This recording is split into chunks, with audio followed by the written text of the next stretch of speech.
Goundampalayam housing board பகுதியில் நடந்த கன்னக்களவு வழக்குகள், ஹவுஸ் பிரேக்கிங் பை டே, அந்த சம்பவம் தொடர்பாக 12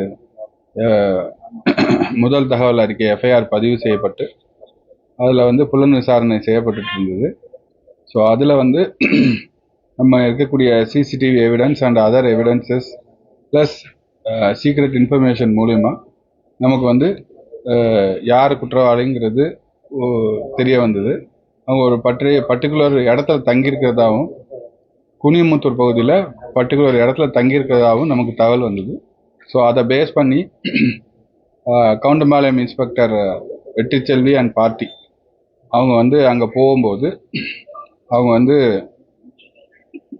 அந்த குற்றவாளிகள் போலீஸாரை தாக்க முற்பட்டதால், அதில் ஒரு காவலருக்கு இடது கையில் ஒரு காயம் ஏற்பட்டதால் தற்காப்புக்காக அவங்க 3 பேரையும் பலப்பிரயோகம் யூஸ் பண்ணி துப்பாக்கியால் சுட்டு அவங்க 3 பேரும் பிடிக்கப்பட்டிருக்காங்க.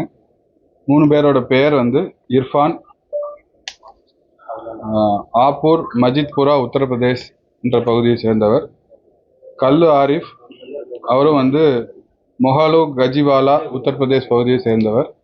3வது ஆள் ஆசிஃப், ஜில்லா காசிப்பூர் அந்த உத்தரப்பிரதேஷ் அதை சார்ந்தவங்க. ஸோ இவங்க ஒரு கடந்த டிசம்பர் தீபாவளிக்கு முன்னாடி இங்கே ஒரு வீடு தங்கியிருந்து ஒரு 12 பேர் அலுமினியம் பாத்திர வியாபாரம் செஞ்சிட்டு இருக்காங்க. ஸோ அந்த அவங்க கூட இவங்க ஒரு 2 நாளைக்கு முன்னாடி இங்கே தங்கியிருக்காங்க. இந்த 3 குற்றவாளிகளும் துணி வியாபாரம் செய்வதாக அவர்களிடம் கூறிவிட்டு அவங்க இந்த சம்பவத்தில் ஈடுபட்டிருக்காங்க. ஸோ 3 பேரும் இப்போ ஹாஸ்பிட்டலில் அட்மிஷனில் இருக்காங்க. ஸோ ப்ராப்பர்ட்டி போனது 52 சவரன் 3 லட்சங்கிறது நேற்று எல்லாரும் எழுதியிருக்கீங்க. பட் ஆக்சுவல் ப்ராப்பர்ட்டி போனது 42 பவுனு, 34 கிராம் கவரிங் நகைகள் அதிலே இருந்தது. வெள்ளி ஐட்டம் 500 கிராம் போயிருக்குன்னு சொல்லியிருக்காங்க. அந்த 500 கிராமும் ரெக்கவர் செய்யப்பட்டுள்ளது. அதுபோக கேஷ் 1.5 லட்ச ரூபா கிட்ட ரெக்கவர் செய்யப்பட்டிருக்கு.